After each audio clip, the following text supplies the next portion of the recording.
Sebenarnya saya bukan orang yang anti dengan kopi, tetapi saya melihat peluang yang sangat besar di minuman rempah yang saat ini belum banyak digarap. Dengan latar belakang saya dari dunia medis, kemudian juga saya pencinta jamu, nah itu saya melihat bahwa ada beberapa hal yang sebenarnya Indonesia ini mempunyai sesuatu yang bisa sangat dibanggakan. Indonesia itu punya segalanya, mulai dari kelengkapan dari rempah-rempahnya sendiri. Kita banyak sekali punya rempah, baik yang rimpang atau batang atau bunga, itu sangat amat banyak. Kedua, kita bisa mix menjadi minuman yang modern.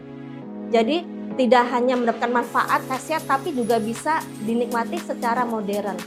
Ketiga, kita bisa membuat minuman rempah ini menjadi lifestyle.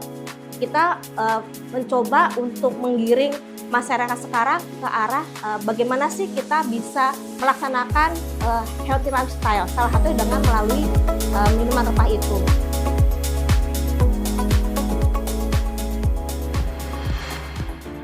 Kami memposisikan Sepoci ini sebagai bridging antara jamu tradisional dengan minuman kekinian, sehingga dengan adanya Sepoci ini orang-orang baik yang menyukai jamu ataupun yang belum menyukai jamu atau belum mengenal tetapi dia ingin mencoba dengan cara yang lain, Sepoci bisa hadir di sini. Customer bisa datang pertama untuk menikmati minuman rempah yang sudah diracik secara modern, tetap mendapatkan manfaatnya dan khasiatnya dengan tampilan yang luks, dengan penamaan juga yang mudah dimengerti dan mudah dipahami. Kemudian juga di tempat yang sudah kami desain supaya nyaman. Jadi orang datang ke sini itu sudah mendapatkan semua apa yang diharapkan mereka minum rempah di tempat yang nyaman, termasuk experience. Karena di Sepoci kami menghadirkan experience di mana customer bisa melihat secara langsung bagaimana sih produk-produk minuman di Sepoci itu diracik, khususnya yang signature-nya, karena kita menggunakan rempah basah yang memang ditumbuk, disajikan pada saat akan diserving. Tantangan saya dalam mengelola Sepoci ini ada banyak sebenarnya. Yang paling mendasar adalah bagaimana kita merubah mindset orang supaya mengenal rempah ini bukan dari sisi yang jadul, yang ke dulu, tapi lebih yang sekarang, di mana rempah itu bisa dibuat menjadi minuman yang kekinian, kemudian bisa masuk ke segmen healthy life. Nah itu menjadi PR buat kami. Kemudian karena rempah ini juga sangat berkaitan dengan masa panen, musim. Biasanya kalau musim hujan gini itu agak sulit pasokannya, kemudian harganya menjadi lebih mahal. Dengan bahan baku yang HPP-nya itu cukup mahal untuk produk healthy lifestyle, itu menjadi challenge buat kami. Walaupun HPP tetap tinggi, tapi kami juga masih dapat margin yang cukup. Seperti itu.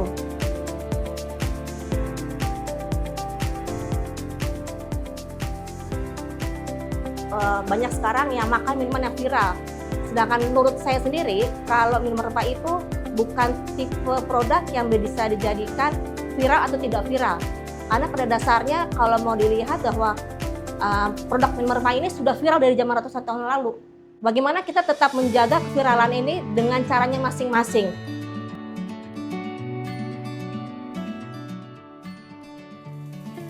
Jamu ini adalah tuan rumah di Sepoci.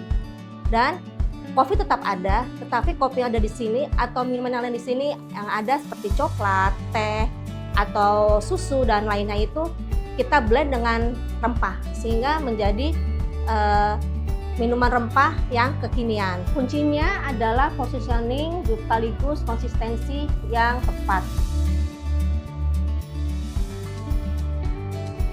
Kalau di coffee shop ada yang namanya barista, nah kalau di Sepoci ada yang namanya acaraki. Acaraki inilah yang nanti akan melakukan meracik untuk menyiapkan menu-menu yang akan disiapkan di Sepoci ini. Mulai dari meracik rempah, menyiapkan bahan bakunya, dan nanti customer-customer juga boleh loh melihat secara langsung bagaimana mereka meracik, apa saja sih yang diracik mereka atau ditumbuk mereka itu, dan bagaimana cara meraciknya. Atau kalau mau bereksperimen sendiri, menumbuk sendiri juga boleh. Dan kami juga membangun komunitas. Kami percaya bahwa komunitas sangat penting untuk mengembangkan rempah gitu, karena beberapa waktu yang lalu kami juga bekerja sama dengan berkolaborasi dengan beberapa event, kemudian beberapa instansi untuk bagaimana sih kita bisa mengembangkan rempah Indonesia gitu. Jadi setiap customer datang, harapannya bahwa mereka hadir di sini, mereka tidak cuma menikmati minuman rempah, tapi menikmati kebersamaan dengan acara kehangatan dengan minuman rempah, juga kehangatan dengan vibes yang ada di Sepoci ini. Buat teman-teman yang mau usaha di F&B, sharing pengalaman kami bahwa untuk F&B ini harus dimulai dengan niat dan value yang jelas. Jadi mau apa nih yang mau dibuat jadi bisnisnya, kemudian bagaimana cara membangun bisnisnya, bagaimana cara menghitung HPP-nya, kemudian bagaimana cara untuk running bisnisnya, karena bisnis F&B ini bukan sesuatu hal yang mudah, banyak sekali operational cost yang keluar, jadi semuanya harus diperhitungkan supaya kita juga mendapatkan margin yang jelas.